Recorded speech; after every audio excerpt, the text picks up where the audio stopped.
자, 오늘은 1-27번입니다.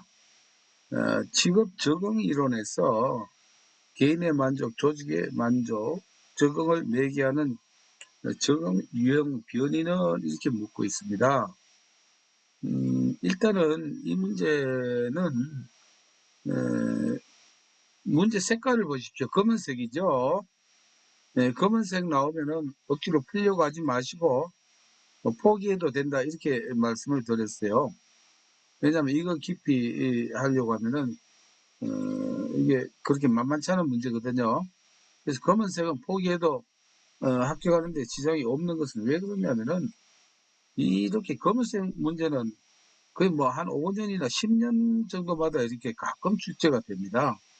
출제 확률이 또 떨어지고, 에, 그리고 요 내용은 포기를 하되, 요거를 100% 포기는 안 하셔도 됩니다. 왜냐하면 나오는 문제가 똑같이 나오니까 그냥 참는 자에게 복, 만족이 있다. 이렇게 기억을 하시면 됩니다. 참는다는 뜻이 뭡니까? 인내력이에요.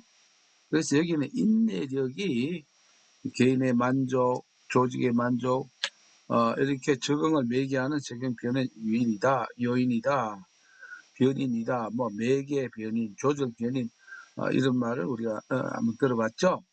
그래서 이렇게 답을 외우고 이거는 복잡하게 연구하지 마시고 넘어가셔도 되겠습니다. 문제마다 이 접근법을 이렇게 포인트를 같이 공유를 하면 좋죠. 28번 문제입니다. 직업에 관련된 흥미를 측정하는 직업 흥미 검사가 아닌 것은 이렇게 묻고 있습니다. 그런데 전부 다 영어로 나와 있죠. 예. 그럼 이게 뭐 토익 시험도 아닌데 영어로 나와 있으니까 기왕이면 영어 견지에서 이렇게 풀면 됩니다. 영어로. 우리가 흥미라고 하는 거는 대표적으로 인터레스트와 프레퍼런스가 있습니다. 인터레스트 흥미고 프레퍼런스도 흥미, 뭐뭘 좋아한다 이런 뜻이거든요. 여기도 인터레스트 흥미, 1, 2, 3번은 전부 다 흥미라고 하는 단어가 들어가 있는데 4번은 아무래도 흥미, 인터레스트나 프레퍼런스, 흥미라는 단어가 안 들어가 있습니다. 그래서 4번을 답으로 찾으면 됩니다. 이것도 문제가 나오면 똑같은 형태로 문제가 나온다는 점을 제가 확실하게 말씀을 드리는 것이거든요. 캘리포니아 사이클라지컬 인벤터리는 캘리포니아 대학에서 만드는 사이클라지컬 성격 검사입니다. 인벤터리는 검사인데 성격 검사. 흥미와는 전혀 다른 검사가 되겠죠. 여기서 흥미가 있느냐 없느냐로 답을 찾으면 되겠습니다. 자, 1-29번입니다. 스트레스 예방 및 대처 방안으로 틀린 것은 했습니다. 앞에 우리가 스트레스 문제를 한번 다뤘죠. 그러면은 일단 예방 및 대처할 때는 가치관을 전환해야 된다.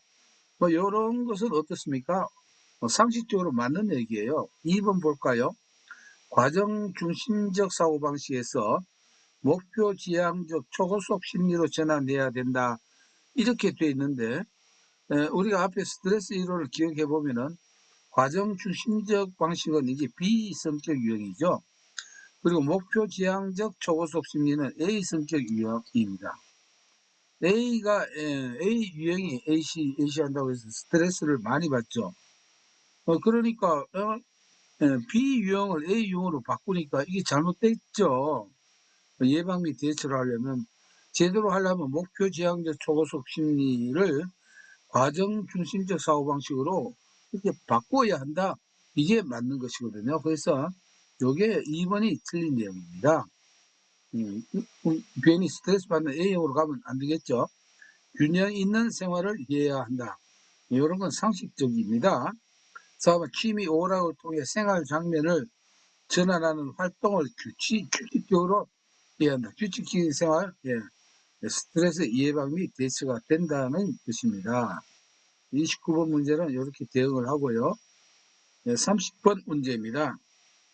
개인의 욕구와 능력을 환경의 요구사항과 관련시켜 진로 행동을 설명하고 개인과 환경 간의 상호작용을 통한 욕구 충족을 강조하는 이론은 이렇게 되어 있습니다. 요 내용은 지금 처음 접하다 보니까 이와 관련된 유관성 있는 문제가 많이 있는데, 자, 우리는 초점을 보시면 돼요. 이 문제가 아니고 다른 문제라도 개인과 환경 간의 상호작용, 이러한 표현이 나오면은 이것은 직업 적응 이론이 됩니다. 직업. 환경하고 상호작용을 잘 해야 내가 그 직장에 잘 적응할 수 있고, 개인과 이 직장의 환경을 잘 적응을 못하면 어떻게 되느냐? 직업 적응을 역시 잘 못하고 이직을 하거나 전직을 하거나 이렇게 되는 것입니다. 그리고 요 직업 적응 이론가는 뒤에 여기에 대해서 상세히 설명을 할 겁니다. 즉 로키스와 데이비스 부부학자입니다. 로키스와 데이비스. 지금은 요 문제에서 일단 기억해야 될 것은 개인과 환경 간의 상호작용이 나오면은 이거는 직업 적응 이론의 개념이다. 이렇게 일단 여기까지만 연결해 놓고 다음에 문제를 풀면서 우리가 요거를 실력을 다지는 문제가 많이 나옵니다. 그때 또 확실히 내 것으로 하면 되겠습니다. 1-31번입니다. 미네소타 직업가치 질문지에서 측정하는 6개의 가치 요인이 아닌 것을 이렇게 되어 있거든요. 이것은 가끔 나오는데 이게 최근에 이게 실기에 자주 출제가 되어요. 그래서 제가 이 내용을 새로 이제 업그레이드해서 넣은 겁니다. 왜냐하면 실기도 경향에 따라서 자주 나오는 문제가 있고 안 나오는 문제가 있죠. 그러면은 지금 여기 뭐 성취, 지위, 권력, 이타주의 이렇게 해가지고 답을 찾기가 쉽지 않습니다.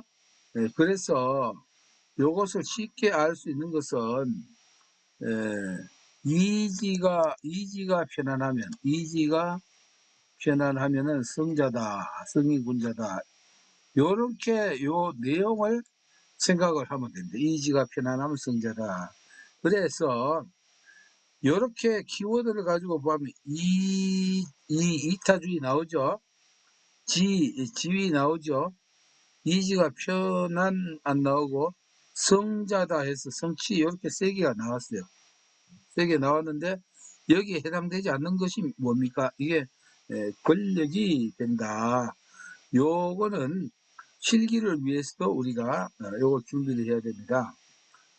이것은 미네소타 중요성 질문지라고 해서 MIQ라고 하는 직업 적응 이론에서 이론가가 만든 하나의 질문지가 됩니다. 질문지. 그러면 여기에서는 보면 힌트가 이지가 편안하면 성자다. 이렇게 하면 실기에 나온다 하더라도 우리가 대응을 할 수 있다. 이타심, 지위, 편안함, 안정성, 성취, 자율성 요 6가지가 되고요. 그 다음에 여기에 대한 설명은 그냥 지금은 심각하게 생각하지 마시고 그냥 한 번 정도 읽고 넘어가면 됩니다.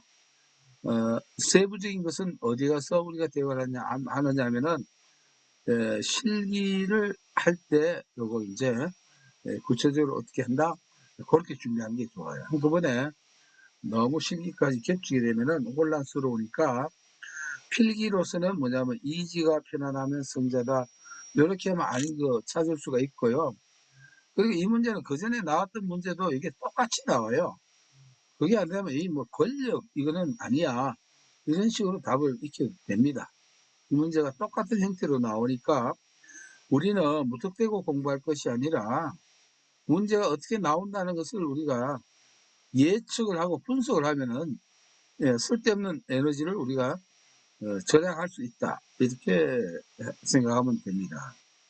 자, 32번 문제입니다. 다음과 같은 정의를 가진 직업 선택 문제는 이렇게 되어 있는데 요거는 좀 설명을 좀 드릴게요. 왜 그러냐면 우리가 여기 보면은 앞에 했던 것이 뭐가 있느냐면은 윌리엄슨 특성요인 이론과 윌리엄슨의 내담자 변별 진단법이 했죠. 이건 어불모무라고 했습니다. 첫 번째로 어느 어리석은 선택 또는 현명하지 않은 선택을 우리가 했고, 그 다음에 불확실한 직업 선택, 모는 모순된 직업 선택, 무는 직업 무선택 이렇게 4개가 되어 있어요. 그러면은 자, 이 윌리엄슨을 다시 한번 말씀드리면은 윌리엄슨은 자기 수준, 어리석다라고 하는 현명하지 않다라고 하는 그런 자기의 수준입니다. 자기 수준보다 높은 걸 해도 어리석은 선택이 되고 자기 수준보다 너무 낮은 걸 해도 이게 어리석은 선택이 됩니다. 그래서 두 개를 전부 다 합쳐가지고 윌리엄슨은 뭐라고 했냐면 어리석은 선택이라고 했는데 자, 이 크라이티스라고 하는 이 이론가가 있어요. 이 사람은 요거를 두 가지로 구분을 했다 이 말이에요. 어떻게 구분을 했느냐. 자기 수준보다 높은 걸 할 때는 높은 걸 할 때 이름을 또 하나 짓고 수준보다 낮은 걸 할 때 이름을 따로 하나 지은 거예요. 이렇게 하면은 우리가 비교를 해서 확실히 개념을 잡을 수가 있거든요. 그래서 자기보다 수준이 높은 것을 뭐 컴퓨터도 잘 모르는데 뭐 AI 회사에 뭐 취업하고 싶다 이렇게 수준 이상이 되죠. 이것을 뭐냐 비현실형이라고 했다고. 비현실형. 현실에 맞지 않다 이런 뜻이고 그 다음에 수준보다 너무 낮은 것을 이렇게 선택을 할 때는 이 사람의 수준을 채워주지 못해요. 그 직장에서 하고 있는 일이. 그래서 그것을 뭐라고 한다? 불충족형으로 이렇게 두 가지로 구별해서 이렇게 했습니다. 그럼 우리는 이 직업 선택의 그 유행에 따라 가지고 어리석은 선택 나오면은 이것은 윌리엄슨이 쓰는 용어고 비현실형이다, 불충족형이다 이렇게 나오면 이건 크라이티스의 용어다 이렇게 이해를 하시면 됩니다. 그리고 여기에서 또 하나 뭐냐면은 강압형을 따로 넣었어요. 강압형. 그래서 비불강을 기억하시는데 강압형은 뭐냐면은 모순된 선택을 어떻게 크라이티스는 강압형이라고 했습니다. 즉 흥미는 있는데 적성은 없다. 또는 적성은 있는데 흥미는 없다. 이게 우리가 모순된 직업 선택이라고 했죠. 모순의 기준이.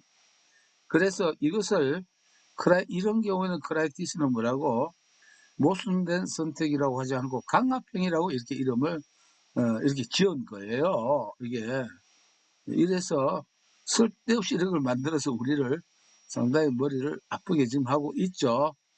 그러나 이걸 명확히 제가 정리를 했습니다.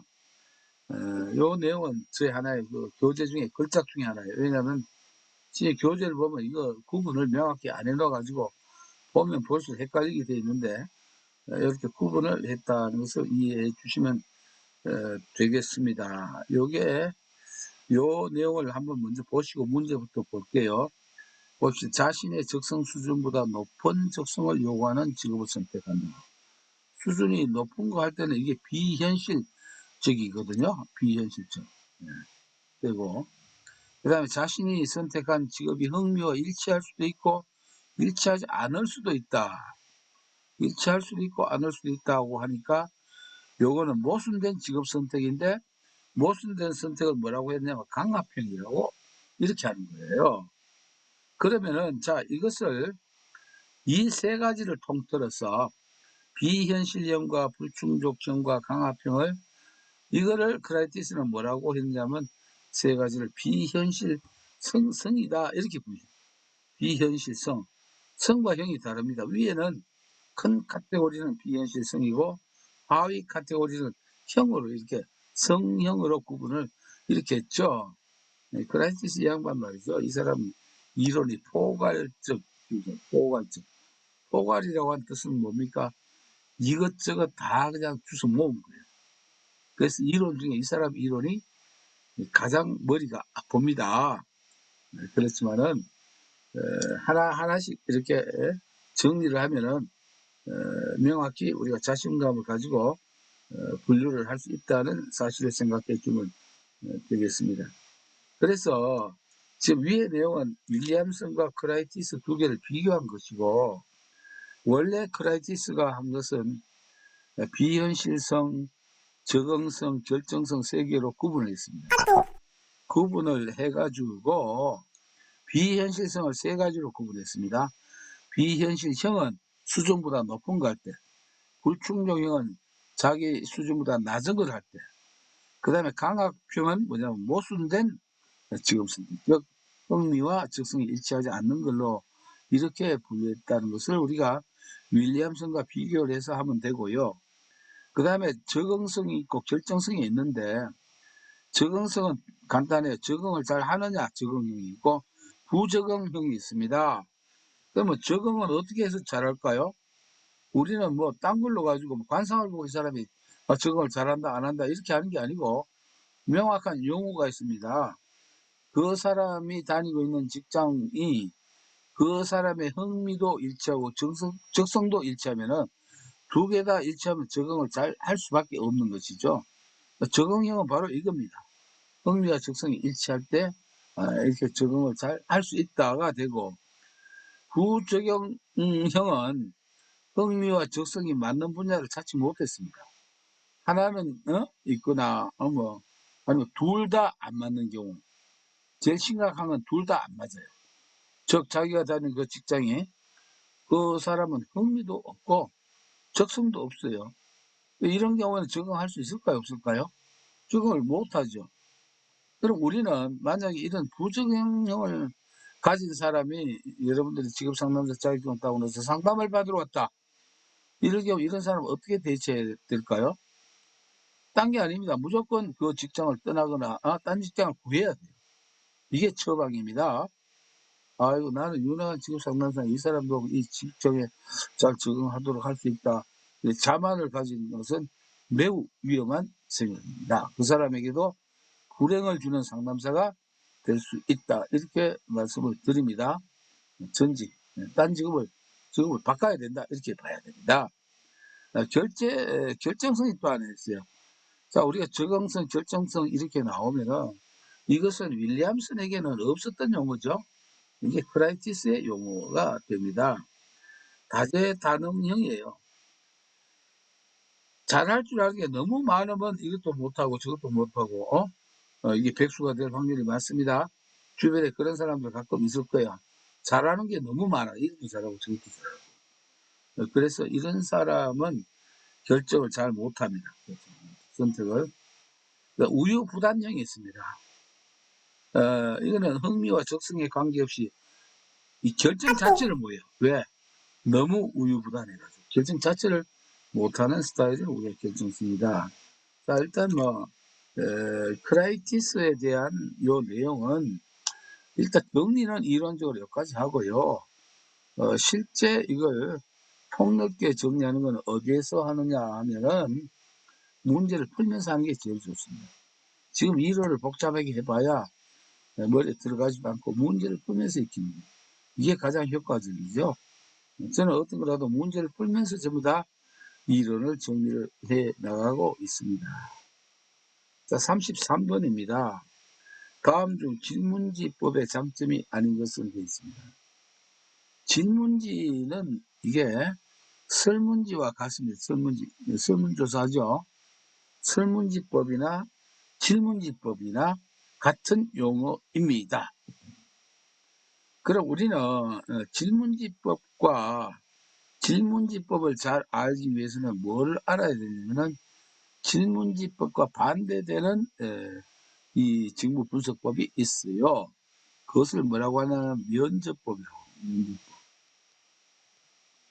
면접법입니다. 면접법. 조금을 넣습니다. 충분히 안 돼서 좀 넣는데 질문지법과 면접법이 있습니다. 그러면은 이 차이를 우리가 비교를 좀 하면 이게 어려운 내용은 아니에요. 자, 이제 질문지법은 설문지니까 거기에 체크만 하면 돼요. 그러다 보니까 질문지법의 장점은 뭐냐면은 시간과 경비가 매우 적게 됩니다. 그냥 인쇄해가지고 나눠주세요. 해수만 하면 되거든요. 그러나 면접법은 어떻게 해야 됩니까? 면접관도 준비를 해야 되고, 또 면접 보는 사람은 먼 길에 또 화장이나 뭐 옷도 이렇게 해가지고 그렇게 가야 되고, 기록도 해야 되고, 등등 해서 면접법은 이 경비가 많이 든다. 이렇게 보시면 됩니다. 그러니까, 질문지법은 경비가 시간과 경비가 적게 들고 면접법은 경비가 많습니다. 이게 하나의 차이가 되겠습니다. 그 다음에 또 우리가 봅시다. 질문지, 설문지법은 거기에 있는 내용만 답하면 돼요. 그러다 보니까 나중에 그걸 전부 다 모아서 볼 때 그 질문에 해당되는 내용만 그 정보를 얻을 수 있어요. 거기에 묻지 않는 내용은 알 수 있다 없다? 알 수가 없습니다. 그러나 우리가 면접법을 볼까요? 면접관이 뭘 얘기하다가 원래는 면접 볼 때 뭐 물어야 된다 이렇게 정해놓고 면접을 하는데 면접 보는 사람의 대답에 따라서 어떻습니까? 궁금한 게 나오면은 궁금한 걸 별도로 물을 수가 있어요. 그러니까 부가 정보를 얻을 수 있다. 요게 이제 질문지법하고 차이가 되고요. 또 하나는 질문지법은 뭐 100명이든 1000명이든 뿌려주고 나중에 해소하면 됩니다. 근데 면접법은 100명, 1000명 하려면은 회사에서 엄청난 돈이 들어가죠. 그래서 다수를 다 면접하기는 어렵다. 자, 이런 내용을 우리가 종합해 보면 어떻게 결론을 지을 수 있습니까? 질문지법의 장점은 뭐가 또 되느냐면은 면접법의 단점이에요. 그리고 질문지법의 단점은 반대로 면접법에 뭐가 된다? 장점이 될 수 있다. 이렇게 이해하시면 되겠습니다. 자료 수집 이용해다. 그럼 여기에서 장점이 아닌 것 했죠. 부가적인 정보를 얻을 수가 없죠. 이거는 단점이. 장점이 아닌 걸 찾으라고 하면은 우리 뭘 찾으면 되겠습니까? 단점을 찾으면 되거든요. 그래서 1번이 맞고 시간과 비용이 적게 든다. 다수의 응답자가 참여할 수 있다. 자료 수집이 용이하다는 것은 질문지법의 장점이 됩니다. 이렇게 정리를 하겠습니다. 그래서 이 문제를 통해서 질문지법에 대한 내용만 한 게 아니고 반대되는 하나의 직무분석법인 면접법에 관한 내용도 함께 정리를 이렇게 했습니다. 이 문제가 조금 자주 나오는 편이에요. 근데 문제는 난이도는 어려운 문제가 아닙니다. 한번 풀면은 줄줄 잘 풀리는 문제고요. 자, 34번입니다. 조직 감축을 합니다. 회사. 큰 회사가 된 조직 감축. 이걸 우리가 다른 말로 뭐라고 합니까? 구조 조정을 한다. 이렇게도 얘기할 수 있겠죠. 이럴 때 일부는 이제 퇴사를 하고 살아남은 구성원들이 안 잘려나가고 쉽게 말하면 남아있는 사람들이 조직에 대해 보이는 전형적인 반응이라고 했습니다. 자, 전형적이라고 하는 말도 좀 간단하게 설명을 할게요. 하던 대로 쭉 하는 거, 그 사람이. 예를 들어서 친구들 보면 뭐 모임할 때 맨날 하던 그 복장이라든가 말투 이렇게 하는데 어느 날 갑자기 말이죠, 뭐 옷을 싹 바꿔 입고 목도 대답하는데 친구한테도 뭐 목에 힘을 뚝 주고 어리야 뭐 이렇게 하면 친구들 간에 뭐야, 야, 니 평소 하던 대로 해, 이런 말 하잖아요. 평소 하던 대로 하라. 이게 뭐냐, 전형적이란 말입니다. 그런데 평소와 다르게 할 때 이것을 우리가 뭐라고 한다? 이거 비전형적이라고 한다. 이제 용어 설명을 어차피 할 수밖에 없어요. 왜? 이게 처음 접하는 낯선 학문이다 보니까 이런 게 정리할 거는 정리하고 넘어가야 되거든요. 자, 이 문제는 말이죠. 먼저 제가 말씀을 드릴게요. 이 문제는 문제가 똑같이 나옵니다. 이건 좀 자주 나와요. 똑같이 나와요. 네, 그러니까 일단 이해부터 한번 해볼까요?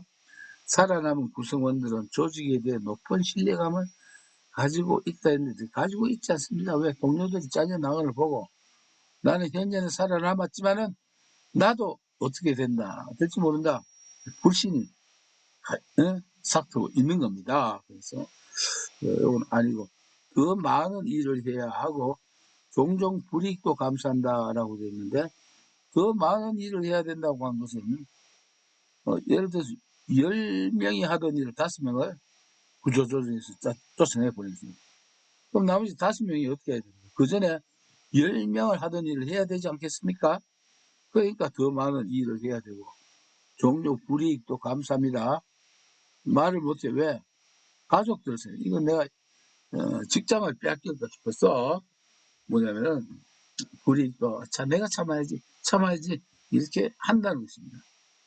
속마음은 진정 그렇다라고 할 수는 없겠지만, 그다음에 살아남은 구성원들은 다른 직무나 낮은 수준의 직무로 이동하는 것을 거부한다. 거부하면 당장 잘릴 수 있습니다. 이게 바로 위에 있는 불이익을 감수를 해야 되는데, 이건 감수를 하기 싫다.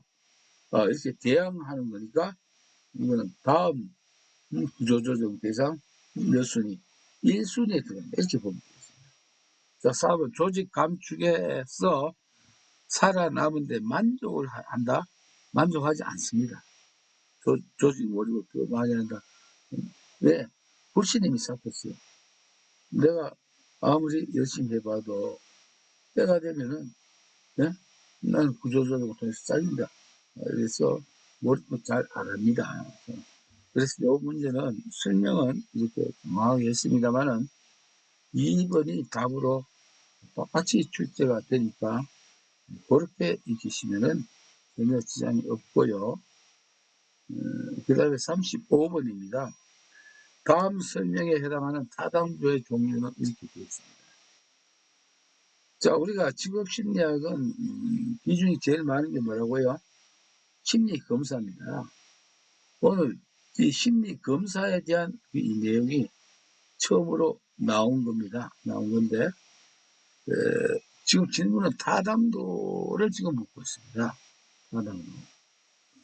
그러면은 제가 여러분들의 그걸 보기 위해서 댓글을 한번 씁니다.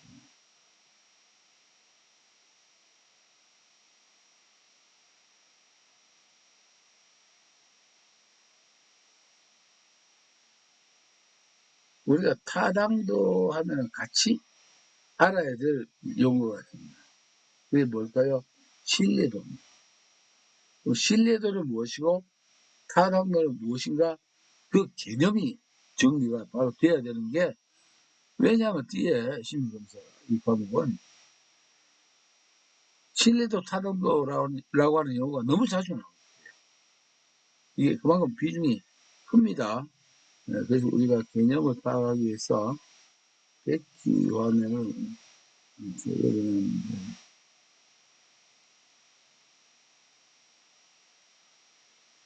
하나 예를 듭니다. 여러분들 이제 7월달이든 5월달이든 이제 지역상담사 필기시험을 접수를 하고 시험장에 갑니다. 이 시험장에 가니까 어떻게 돼 있냐니까, 시험장에 가운데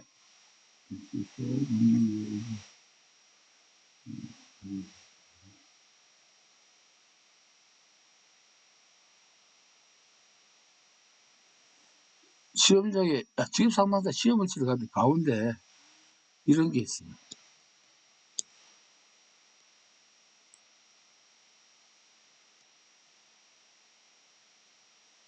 제가 그림을 대충 그렸는데, 이거 뭐냐, 몸무게. 그래서 몸무게를 재더니만, 시험관 감독이 수업문만 몇 번에서 몸무게를 이렇게 몇 킬로그램 적는 거예요. 그러고 나서, 지급상담 시험 다 봤다. 가서 이제 기다리자. 이렇게 얘기를 했다고 합시다. 이렇게 했을 때, 자, 우리는 이렇게 해가지고 합격과 불합격을 이렇게 구분을 했습니다. 뭐 몇 킬로 이상 합격인지, 뭐 몇 킬로 이하 합격인지, 그건 몰라요. 어쨌든 간에, 이렇게, 너 지급상담시 합격했다, 불합격했다, 이렇게 했을 때, 자, 이럴 때 우리가 신뢰도, 이렇게 하는 방법에 신뢰도는 높을까요? 낮을까요?를 제가 먼저 물어보는 겁니다. 신뢰도가 높을까요? 낮을까요? 신뢰도가 낮다라고 이제 정민정님이 말씀을 하셨네요. 자, 한 분이 대답하시면 되겠습니다. 자, 왜냐면 우리가 뇌를 고프게 한다라고 해서 신뢰도와 타당도에 대한 여러분 궁금증을 일단 가지고 들어가야 이게 이제 장기 기획. 그냥 뭐 내가 신뢰도가 높다 낮다 일방적으로 자, 답은 정답은 뭐냐면은 신뢰도는 가장 높습니다. 이렇게 말했다. 신뢰도 가장 높아요. 신뢰도는 0.00에서 0 플러스 1.00 이렇게 돼 있어요. 1이 가장 높습니다. 그럼 이 경우는 가장 높은 1.00을 줄 수가 있어요. 여러분들 생각할 때 신뢰도하고 다르죠? 뭐냐면은, 신뢰도라고 하는 것은 뭐냐면은, 일단은 정확성과 신뢰도 나올 때 항상 나오는 게 일관성입니다. 정확성이 일관되게 나와야 돼요. 그럴 때 우리는 뭐라고 하냐면 신뢰도가 높다라고 하는 것입니다. 자, 여러분들 요새 디지털 체중계 같으면은 항상 그 사람 체중을 정확하게 측정합니까? 안 합니까? 예, 오차 거의 없이 합니다. 그러니까 정확하게 정확성을 오늘 하나 내일 하나 내 체중 그대로 뭐냐면 결과치를 보여주거든. 일관성도 있습니다. 이런 요새 디지털 체중계가 아니고 옛날에 뭐 이렇게 고기 전에 가면 이렇게 해서 올리고 그다음에 여기 뭐 막도 올리고 이런 것 같으면 좀 정확성이 떨어지겠죠. 요새 디지털 체중계는 매우 정확하단 말이에요. 자, 이렇게 정확하게 일관되게 나올 때 우리는 뭐냐면 신뢰도가 높다라고 하는 겁니다. 그럼 타당도는 뭐냐? 타당도는 어떤 제로입니다. 떨어져요. 그럼 타당도는 뭐? 자, 신뢰도는 이 정확도의 일관성을 가지고 뭐냐면 신뢰도가 높다 낮다 하는데 타당도는 뭘로 가지고 기준을 하느냐? 목적과 부합하느냐 아니냐? 목적. 이 지금 현재 이 시험장의 시험 목적은 뭡니까? 직업 상담사를 선발하는 거예요. 근데 직업 상담사하고 몸무게하고 목표와 관련이 있습니까? 없습니까? 없다는 거예요. 그러니까 목표와 맞지 않는 이 검사를 했기 때문에 이 타당도가 떨어진다 이 말입니다. 우리가 타당도 하면 항상 이걸 꼭 이래야 앞으로 헷갈리지 않습니다. 타당도는 반드시 그 목적을 다른 말로 우리가 속성이라고 합니다. 그 속성과 일치를 해야 돼요. 그러나 여러분들 어때요? 직업 상담자 실력하고 체중계 몸무게 실력하고 그건 연관을 시킬 수가 없잖아요. 그러니까 안 맞다는 거죠. 네, 그래서 타당도는 떨어진다. 간단한 하나의 예로서 우리가 신뢰도와 타당도의 개념의 차이를 이렇게 한번 정리를 해 보았습니다. 그래서 요 내용을 우리가 이제 생각을 해야 되고 그 다음에 지금 문제가 뭐가 나왔습니까? 타당도의 타당도의 종류를 종류인데 무슨 종류인가 그걸 묻고 있어요. 박스 문제로. 그러면은 일단 우리는 타당도의 종류를 먼저 알아야 되겠죠. 우리가 타당도의 종류하면은 몇 가지냐면은 네 가지입니다. 네 가지. 네 가지인데 이거는 필기도 많이 나오고 실기도 많이 나오고 타당도의 종류입니다. 자, 그러면은 여러분들 이걸 쉽게 외우기가 어려워. 대충 외우면 나중에 다른 내용하고 그만 혼돈이 돼서 차라리 안 외우니만 못하는 경우가 있어요. 자, 그래서 제가 그랬죠. 실기를 할 때는 여러분들 키워드만 제가 제공해 드리는 게 아니고 그 키워드만 주어졌을 때 단점이 있어요. 여러분들 시험장 들어가기 전에는 뭐 하면은 키워드가 잘 떠오르다가 문제를 딱 받는 순간에 그럼 키워드가 어디로 도망갔는지 시험장 마칠 때까지 생각이 안 나요. 근데 신기하게 답안을 제출하고 나오면은 그제서야 생각이 나요. 그러니까 시험장 멘붕이라 하는 게 있습니다. 누구나 다 있어요. 그러니까 키워드만 해가지고 안 된다는 게 내가 그 준비한 그 실기 합격 그 팁입니다. 그러면 키워드 이전에 뭐냐면 힌트가 있어, 힌트. 힌트가 있는데 이 힌트를 빼고는 질문 자체가 될 수가 없어요. 힌트를 빼면 문제가 안 된다 이 말이에요. 그 말은 여기 같은 경우는 뭐가 힌트냐면은 타당도가 힌트가 됩니다.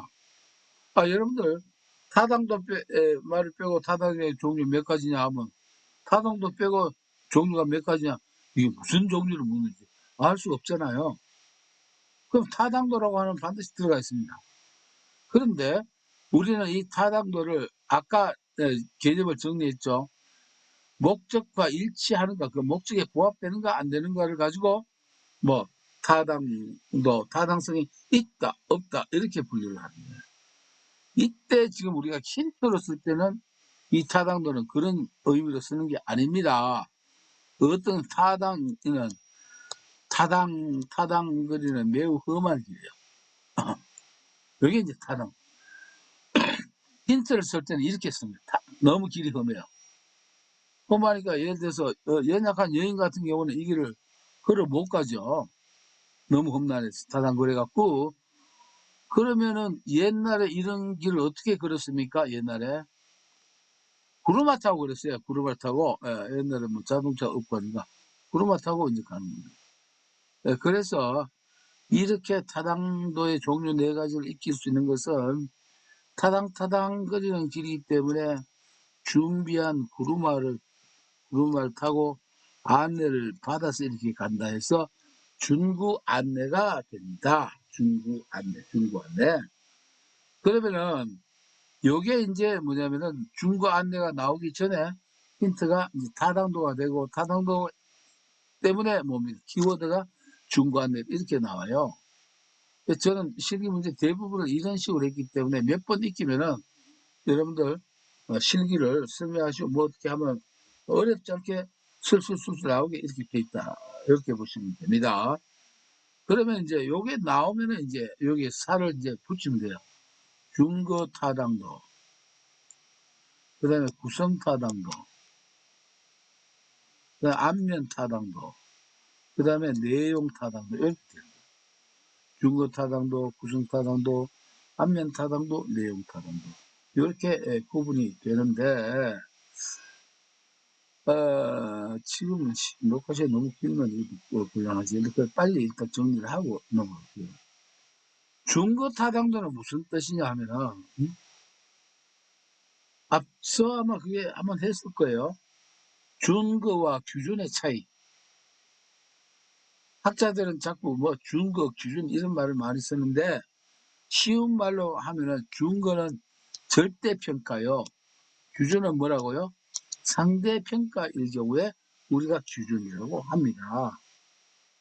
그러면 준거 타당도는 절대평가의 기준을 말이에요. 자, 이걸 이렇게 하면은 이해하기 쉬울 거예요. 뭐냐면은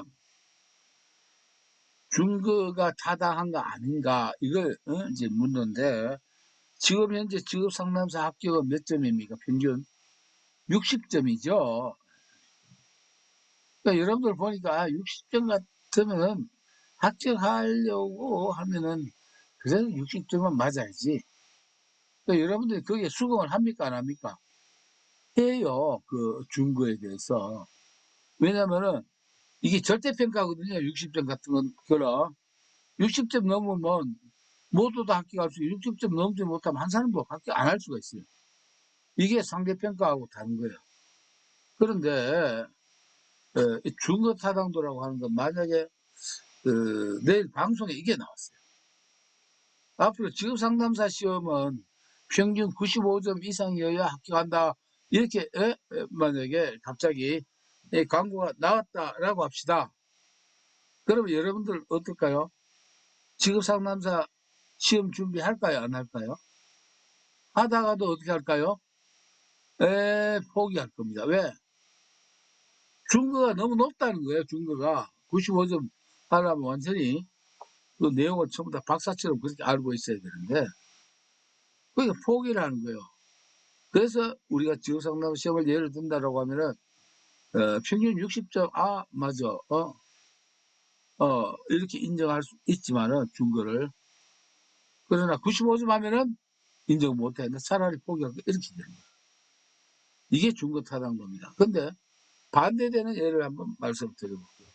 지구 상담사 시험을 치는데 평균 20점 이상이면은 합격한다. 이렇게 돼 있어요. 여러분들 어떻게, 여러분 기분 좋죠? 아, 이거 내가 자격있다는 거 참 문제도 아니네. 왜? 4개 중에 그냥 찍어도 어떻게 될까요? 25점은 응? 딸 수 있잖아요. 그래서 여러분들이 합격에 대한 걱정은 안 하고 시험을 볼 수 있지만 여러분들 속마음은 이 20점 준 거에 여러분들 인정할 수 있습니까? 없습니까? 없죠. 그래서 그걸 중거타당도가 인정하느냐 안 하느냐 이런 문제가 돼요. 그 다음에 구성타당도는 어떻게 구성되어 있는가 이걸 말하고, 자, 이거는 안면타당도라고 하는 게 있어요. 안면으로 대충 한번 보고 뭐냐 맞다 이렇게 되는 건데, 여러분들 아마 시험을 치면 다른 경우 이런 게 있을 거예요. 시험장에 들어가면은 그래서 뭐 국어 시험이다 영어 시험이다 뭐 있다 하더라도 한번 배부를 해주고, 여러분들 국어 시험 문제가 맞는지 안 맞는지 확인 한번 해보라 이 시간을 줄 겁니다. 그러나 그 시간에 문제를 풀지 말라 이렇게 하면서, 자, 이거는 누가 판단을 하는 거냐? 검사자가 아니고 검사를 받는 사람이. 우리가 검사를 받는 사람을 뭐라고 하냐? 피검자라고 합니다. 피검자. 검사를 받는 사람. 앞에 피자가 붙는 것이거든요. 예, 그래서 이 안면 타당들은 여러분들 초점을 제가 명확히 알려줍니다. 검사를 받는 사람이 예, 평가하는 것이고, 내용 타당들은 뭐냐면은 전문가가 하는 겁니다. 예, 그래서 이거는 이 절차는 매우 복잡합니다. 우리는 그것까지는 할 필요 없고, 내용 타당은 전문가가 또 뭡니까? 논리적으로 이렇게 전문가 논리적 이렇게 들어가면 이것은 무슨 타당보다 내용 타당도 해당이 된다. 이렇게 되어 있는데, 실제로 구성 타당도 하고 중거 타당도는 세부 카테고리를 설명을 하는 게 맞아요. 근데 오늘 하기에는 여러분들 오히려 혼돈 요인이 되니까 너무 어렵고요. 일단 요 문제를요, 문제를 한번 풀어보는 시간을 가져볼게요.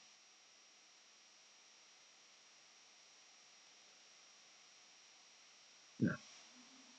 오늘 짧게 지금 타당도의 종류 4가지 해가지고 간단한 설명을 할 수 있는데, 이제 한번 풀어볼게요. 다음 설명에 해당하는 타당도의 종류는 검사의 문항들이 그 검사가 측정하고자 하는 내용 영역을 얼마나 잘 반영하고 있는가 없냐다. 여기 뭐를요? 내용 영역, 내용 영역. 그 내용 영역이니까 무슨 타당도다? 그 내용 타당도가 된다. 이렇게 보면 됩니다. 뒤에 뭐 흔히 성취도 검사의 타당도를 평가하는 방법으로 많이 사용된다. 이거는 그냥 몰라도 됩니다. 왜냐면은 내용 타당도 내용이나 전문가 논리적 이 3가지가 들어가는 거다. 여기는 지금 그것만 나와 있지만은 이렇게 일단 이해를 하시고 넘어가면 되고요. 시험에서 실제로 보면은 중거 타당도도 예언 타당도, 도시 타당도 이렇게 많고 설명이 좀 복잡하죠. 이만큼 어떤 이해를 할 필요가 있는 그런 쉽지 않은 문제고, 구성 타당도도 원래 3가지 하위 카테고리가 있습니다. 요인 분석, 수준 타당도, 변별 타당도 이렇게 있는데, 오늘은 그냥 해도 넘어가면 돼요. 타당도의 종 힌트 가지고 타당 그리는 게. 예, 요거만 명확히 하고 하면 다음에 또 이렇게 나옵니다. 자, 안면 타당도는 피검자라고 하는 것은 검사를 하는 사람, 검사를 받는 사람, 검사를 받는 사람이 판단합니다. 내용 타당도는 그 안에 내용이나 논리적이나 전문가라고 하는 용어가 들어가면은 이 처음에 박스 문제처럼 우리는 이것이 어느 타당도를 요구하는가 이것을 알 수 있다. 이렇게 보시면 되겠습니다. 그래서 여기까지 하고 일단 녹화를 하다 보니까 좀 길어지는데,